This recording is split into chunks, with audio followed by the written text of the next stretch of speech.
Hello guys, कैसे हो सभी लोग। तो दोस्तों, अगर आप अभी 11 से 25 लाख रुपए के बीच कोई 7 सीटर कार बुक करने जा रहे हैं तो थोड़ा सा रुक जाइए, क्योंकि आप हो सकता है कि इधर बहुत बड़ी गलती करने वाले हो। मारुति सुजुकी चुपचाप एक ऐसी कार तैयार कर रही है जो इनोवा का आराम और कैरेंस के फीचर्स दोनों को एक साथ खत्म कर देगी, और ये बात डीलरशिप वाले आपको कभी नहीं बताएंगे। मारुति सुजुकी ने एक ऐसा मास्टर प्लान तैयार किया है जो किया कैरेंस और यहाँ तक कि टोयोटा इनोवा क्रिस्टा खरीदने वालों की रातों की नींद उड़ने वाली है। लोग अक्सर कहते हैं कि मारुति सिर्फ सस्ती गाड़ियां बनाती है, लेकिन जो जानकारी अब सामने आई है वो इस पूरी धारणा को जड़ से उखाड़ फेंकेगी। ये केवल एक नया मॉडल नहीं है, ये पूरी पीढ़ी का बदलाव है, जिसे समझने के लिए आपको पुरानी सोच को किनारे रखना होगा। ज़्यादातर लोग सोचते हैं कि अर्टिगा तो सिर्फ टैक्सी है, एक ऐसी कार जो सिर्फ सवारी को ढोने के लिए बनी है। लेकिन जो मॉडल अब आ रहा है वो उस पुरानी सोच को हमेशा के लिए बदलने वाला है। बाजार में अभी एक अजीब सा सन्नाटा है, लेकिन मारुति के कारखाने में तूफान बन रहा है। आज मैं आपको उस आने वाली कार की एक एक जो है बात बताऊंगा, जो कि अगर आप चाहें तो वो आपकी अगली कार हो सकती है। और इधर हम समझेंगे कि क्यों ये टोयोटा और किया जैसी कंपनियों की नींद जो है हराम करने वाली है। बात सिर्फ लोहे और प्लास्टिक की नहीं है, बात है आपकी मेहनत की, कमाई की और उस फैसले की जो अगले 10 साल तक आपके साथ रहेगा। इस कहानी की शुरुआत करते हैं उस चीज़ से जो सबसे पहले आपकी आंखों को चुभती है, और वो है भाई इसका बाहरी रूप, इसका लुक, इसका डिज़ाइन। आप ज़रा सोचिए, आप सड़क पर जा रहे हैं और आपके पीछे के शीशे में एक कार दिखाई देती है। पहले आप उसे पहचान नहीं पाते हैं क्योंकि उसकी ग्रिल अंदाज कुछ अलग है। वह पुरानी सीधी सादी अर्टिगा नहीं है, वो है नई आने वाली अर्टिगा। और नई आने वाली अर्टिगा में मारुति ने वही खेल खेला है जो उन्होंने ग्रैंड विटारा के साथ खेला था। सामने की तरफ अब वो पुरानी पतली क्रोम की पट्टी नहीं है, उसकी जगह एक बहुत ही भारी भरकम और आक्रामक ग्रिल ने ले ली है। और इसको पियानो ब्लैक फिनिश के साथ जोड़ा गया है जो इसे एक महंगी कार वाला एहसास देती है। जो लोग शिकायत करते थे कि अर्टिगा सड़क पर दबंग नहीं लगती, उनके लिए ये करारा जवाब है। हेडलाइट की बात करें तो अब आपको पुराने पीले बल्ब नहीं मिलेंगे, इसमें पूरी तरीके से एलईडी सेटअप दिया जा रहा है। इसमें जो दिन में जलने वाली लाइटें हैं यानी डीआरएल है, उनका डिज़ाइन ऐसा रखा गया है जैसे कि भाई किसी की आंखें हों। जब ये कार रात में आपके पीछे आएगी तो इसकी रोशनी सड़क पर एक अलग ही छाप छोड़ेगी। मारुति ने इस बार बम्पर पर भी बहुत काम किया है, उसे थोड़ा और बाहर निकाला गया है और उसमें जो हवा जाने के लिए जगह है उसे चौड़ा किया गया है ताकि इंजन को ज़्यादा हवा मिल सके और कार ज़्यादा स्पोर्टी लगे। अब जरा कार के बगल में चलते हैं। पुरानी अर्टिगा में सबसे बड़ी शिकायत क्या थी? उसके पहिए। इतनी बड़ी कार और इतने छोटे पहिए, ऐसे लगते थे जैसे कि किसी पहलवान ने स्कूल के बच्चे के जूते पहन लिए हों। लेकिन नई अर्टिगा ने भाई इस गलती को सुधारा। अब आपको इसमें 16 इंच की मशीनी कट वाले अलॉय व्हील मिलने की पूरी उम्मीद है, और इनका डिज़ाइन इतना शार्प कि जब कार खड़ी भी होगी तो ऐसा लगेगा कि वह चलने के लिए तैयार है। कार की लंबाई और चौड़ाई में भी मामूली बदलाव किए गए हैं, जिससे सड़क पर इसकी पकड़ और भी मजबूत दिखेगी। पीछे की तरफ टेल लाइट को आपस में जोड़ने वाली एक लंबी पट्टी दी जा सकती है, जो आजकल का नया ट्रेंड है, और ये रात में कार को बहुत चौड़ा दिखाती है। लेकिन असली कहानी दरवाजे के बाहर नहीं, दरवाजे के अंदर शुरू होती है। जैसे आप नई अर्टिगा के दरवाजे खोलेंगे और ड्राइवर सीट पर बैठेंगे, आपको पहला झटका लगेगा। वह पुराना, बोरिंग और सस्ता प्लास्टिक अब गायब हो चुका है। मारुति ने समझ लिया है कि भारतीय ग्राहक अब सिर्फ माइलेज नहीं देखता, उसे प्रीमियम एहसास भी चाहिए। डैशबोर्ड पर आप अब नरम छूने वाला मटेरियल मिल सकता है, साथ में लकड़ी की फिनिश, जैसे कि भाई इनोवा जैसा लुक आपको इसमें दिखेगा। स्टीयरिंग व्हील को पकड़ते ही आपको फ़र्क महसूस होगा। यह वही स्टीयरिंग है जो आपने स्विफ्ट या बलेनो में देखा होगा, लेकिन इसमें लेदर की सिलाई और बेहतर ग्रिप होगी। और अब आप अपनी नज़र ज़रा बीच में ले जाइए, वहाँ आपको 9 इंच या उससे भी बड़ी टच स्क्रीन इंफोटेनमेंट सिस्टम मिल सकता है। ये पुरानी स्क्रीन जैसी सुस्त नहीं होगी, उतनी तेज़ होगी जितना आपका स्मार्टफोन। इसमें वायरलेस तरीके से आप अपने फ़ोन को कनेक्ट कर सकते हो, मतलब तारों का झंझट खत्म। आप कार में बैठिए और अपने आप गाने और नक्शे स्क्रीन पर आ जाते हैं। अब दोस्तों, मैं आपको इधर ऐसी बात बताने वाला हूं जो इस कार को क्या कैरेंस के मुकाबले में खड़ा कर देती है। कैरेंस लोग क्यों खरीदते हैं? उसके फीचर्स के लिए। मारुति ने इस बार अपनी जेब ढीली की है। नई अर्टिगा में आपको हवादार सीटें यानी वेंटिलेटेड सीट्स मिलने की उम्मीद है। और सोचिए, मई और जून की तपती गर्मी में आप ट्रैफिक में फंसे हैं, बाहर लू चल रही है, लेकिन आपकी पीठ और पैरों को ठंडी हवा मिल रही है। ये वह फीचर है जो एक बार आपने इस्तेमाल कर लिया तो आप इसके बिना रह नहीं पाएंगे। इसके अलावा 360 डिग्री कैमरा भी इसमें शामिल किया जा सकता है। अर्टिगा की लंबी कार है, शहर की तंग गलियों में इसको पार करना कई बार सिर दर्द बन जाता है, लेकिन इस कैमरे के साथ आपको अपनी स्क्रीन पर कार का पूरा ऊपर का नज़ारा दिखेगा, जिससे आप इंच भर की जगह में भी कार आसानी से लगा सकते हैं। ये फीचर सिर्फ सुविधा नहीं है, ये एक ज़रूरत है, खासकर जब आप बम्पर से बम्पर ट्रैफिक में कार चला रहे हो। लेकिन रुकिए, अभी तो हम सिर्फ ड्राइवर की सीट पर हैं, असली जादू तो पीछे की सीटों पर है, क्योंकि अर्टिगा एक ड्राइवर की कार नहीं बल्कि एक परिवार की कार है। बीच वाली लाइन में बैठने वाले को लगेगा कि मारुति ने इनोवा क्रिस्टा को बहुत बारीकी से पढ़ा है। सीटों का कुशन अब पहले से ज़्यादा मोटा और आरामदायक होगा। पैरों को फैलाने के लिए जगह यानी लेग रूम में भी सुधार किया गया है। लेकिन सबसे बड़ा बदलाव है छत पर। क्या इसमें सनरूफ आएगा? ये एक बहुत बड़ा सवाल है। बाजार की मांग को देखते हुए मारुति एक सामान्य आकार का सनरूफ दे सकती है। पैनारोमिक यानी पूरी छत वाला सनरूफ शायद ना मिले, लेकिन एक छोटा सनरूफ भी कैबिन में रोशनी और हवा का एहसास पूरी तरह बदल देता है और बच्चों को ये बहुत पसंद आता है। अब बात करते हैं भाई जो कि सबसे इंपॉर्टेंट है 7 सीटर कारों के लिए, तीसरी रो। जी हाँ दोस्तों, तीसरी लाइन। अक्सर यहाँ सिर्फ सजावट के लिए सीटें दी जाती हैं जहाँ सिर्फ छोटे बच्चे ही बैठ सकते हैं। अगर आप किसी एडल्ट को बिठा दें तो आधे घंटे में भाई उसके घुटने दुखने लगते हैं। नई अर्टिगा में मारुति ने इस जगह को थोड़ा और भाई बड़े इंसानों के लिए जो है जगह बनाने की कोशिश की है। रिक्लाइन एंगल यानी सीट को पीछे झुकाने की क्षमता को सुधारा जा रहा है ताकि आप लंबे सफ़र पर भी पीछे बैठकर जा सकें। इसके अलावा पीछे वालों के लिए अलग एसी के वेंट और चार्जिंग सॉकेट तो होंगे ही ताकि उनको कोई भी असुविधा ना हो।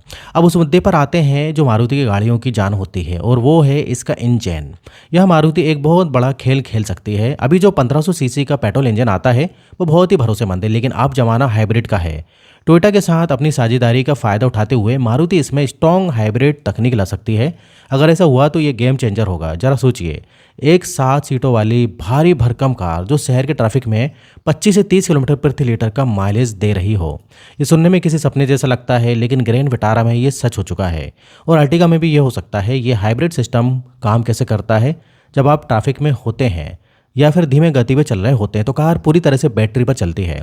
इंजन बंद रहता है, मतलब पेट्रोल की एक बूंद भी खर्च नहीं होती। जैसे ही आप एक्सीलेटर दबाते हैं और रफ्तार पकड़ते हैं, पेट्रोल इंजन और इलेक्ट्रिक मोटर दोनों मिलकर काम करते हैं, जिससे आपको एकदम से भाई पिकअप या बोले तो शक्ति मिलती है। ये तकनीक डीजल इंजन की कमी को पूरी तरीके से बदल कर रख देता है।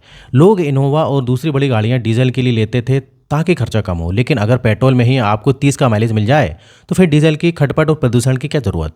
और सीएनजी वालों के लिए तो मारुति किसी वरदान के समान है। नई अर्टिगा में भी कंपनी फिटेड सीएनजी का विकल्प जरूर आएगा और शायद इसमें वो नया ट्विन सिलेंडर यानी 2 सिलेंडर वाली तकनीक आए जो टाटा ने शुरू की थी। इससे फ़ायदा ये होगा कि सीएनजी टैंक होने के बावजूद आपको पीछे सामान रखने के लिए थोड़ी जगह मिल जाएगी। अभी दिक्कत ये होती है कि सीएनजी टैंक पूरा बूट स्पेस खा जाता है और अगर 7 लोग जा रहे हैं तो उनका सामान छत पर बांधना पड़ता है। अगर ये समस्या सुलझ गई तो अर्टिगा टैक्सी और निजी इस्तेमाल दोनों के लिए जो है भाई बेहतर हो जाएगी। अब एक बहुत ही गंभीर विषय पर बात करते हैं जिसे अक्सर मारुति की गाड़ियों में नज़रअंदाज किया जाता रहा है और वो है भाई सुरक्षा।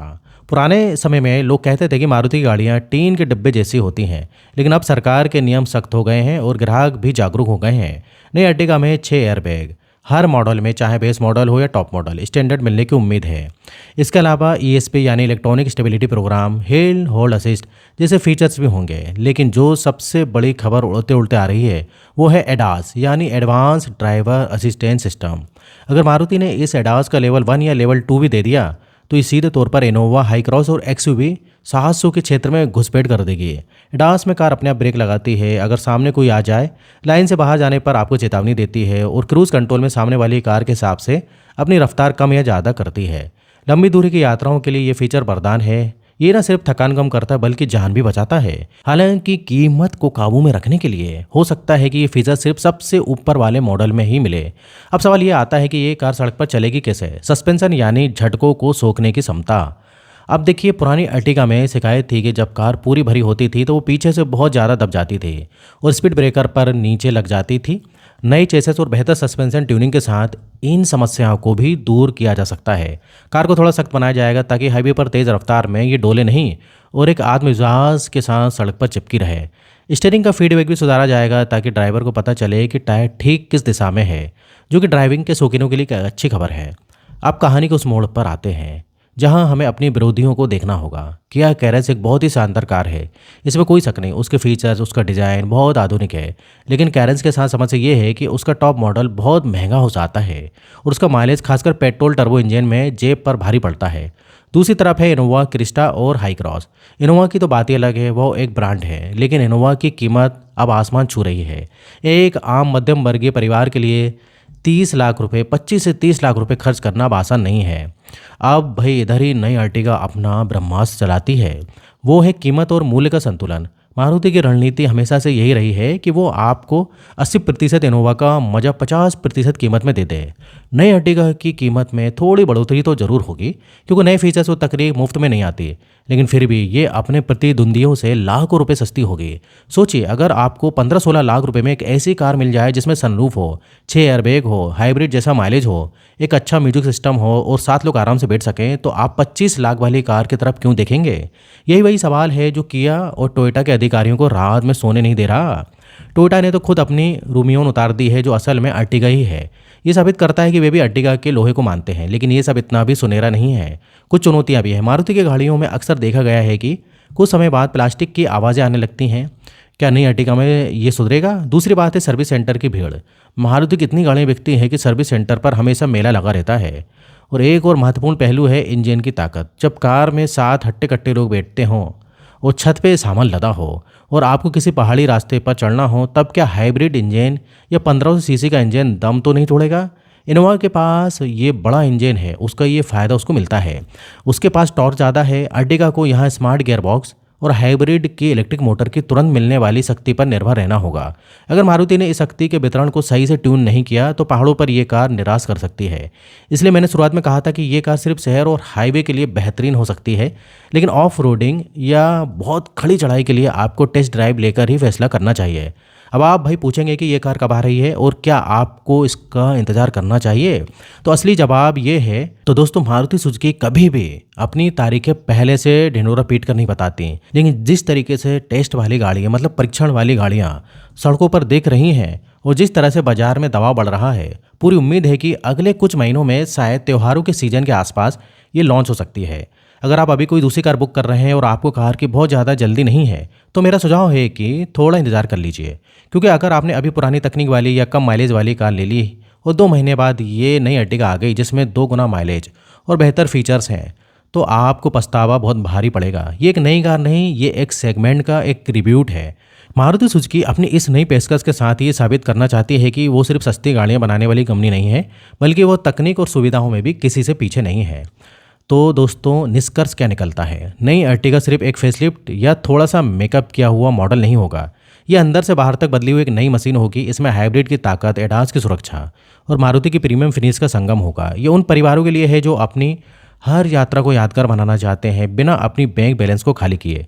जो लोग कैरेंस लेने की सोच रहे हैं, उन्हें सोचना होगा कि क्या उन्हें थोड़े से ज़्यादा स्टाइलिश डिज़ाइन के लिए लाखों रुपए ज़्यादा देने चाहिए, या जो है भाई कम माइलेज से समझौता करना चाहिए।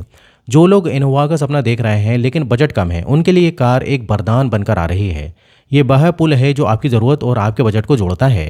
लेकिन जैसा कि मैंने कहा, हर चमकती चीज़ सोना नहीं होती है। जब ये कार असल में लॉन्च होगी तब हम इसकी असली परीक्षा लेंगे। तो दोस्तों, वीडियो अगर आपने इधर तक देखा है, बने हुए हैं, तो वीडियो को लाइक कर दें। और अगर आपने अभी तक चैनल को सब्सक्राइब नहीं किया है तो चैनल को सब्सक्राइब कर लें, क्योंकि इस टाइप से जो है मैं वीडियो बनाते रहता हूँ। तो वीडियो इधर खत्म होता है और इधर तक वीडियो देखने के लिए, बने रहने के लिए आपका बहुत बहुत धन्यवाद।